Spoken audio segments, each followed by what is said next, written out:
In this video tutorial, we're going to show you how to do an advanced search and restrict the time on the articles from when they were published. So if you look here, I'm going to, again, go with my Antietam Battlefield search. I'm going to hit enter.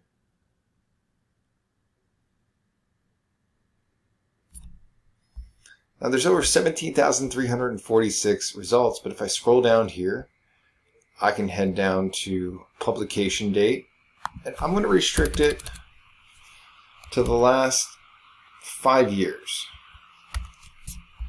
And then I'm going to hit refine.